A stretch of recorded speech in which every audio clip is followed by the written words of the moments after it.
Operation সিন্দুর মানে 7 মে যে mock ড্রিলটা ছিল ওটা এই জন্য ছিলই না যে এর পরে অ্যাটাক হবে, ওটা এই জন্য ছিল যাতে এর পরে যদি পাকিস্তান অ্যাটাক করে ভারতের জনগণ যেন রেডি থাকে।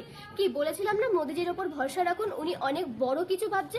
আসল ব্যাপারটা হচ্ছে যে পাকিস্তান এখন প্রেগনেন্ট, আর সময় চলে এসছে ভারতীয় সেনাদের সি সেকশন করার। মানে কি, মানেটা এক্ষুনি বোঝাচ্ছি।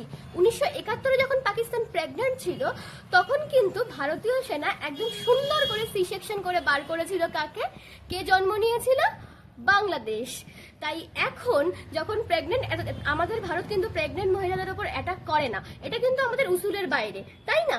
তো যখন সময় এসছে ঠিকঠাক টাইমে আমাদের আর্মিরা চলে গেছে সি সেকশন করতে। এবার বেরাবে কে, বালুচিস্তান, তাই না? তো যাই হোক, বলেছিলাম না মোদিজির ওপর ভরসা রাখতে, মোদি হ্যাঁ তো মুমকিন হ্যাঁ, সবকিছু হুটহাট করে হয় না, এখন আমরা প্রস্তুত, তাই না?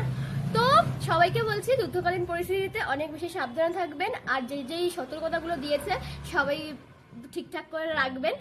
এটা অনেক হট টপিক, আমি আর 7:30 পর্যন্ত ওয়েট করব না, আমি আজকে সকালেই পোস্ট করব, কারণ দেখতে পাচ্ছি সবাই পোস্ট করে দিচ্ছে, আর আমার মনে হলো যেটা পোস্ট করাটা উচিত, তাই আমি একদমই 7:30 পর্যন্ত ওয়েট করব না এটা পোস্ট করতে। দরকার নেই ইউটিউব মানে ক্রিয়েটারের টাইমলাইন মেনটেন করা, ইটস ওকে, কোনো ব্যাপার না। আপনাদের কাছে পৌঁছানোর জন্য আমি টাইমলাইন মেনটেন করছি না, বা আমার রিচের কথা আমি ভাবছি না। তো সবাই সাবধানে থাকবেন, ভালো থাকবেন। Good morning.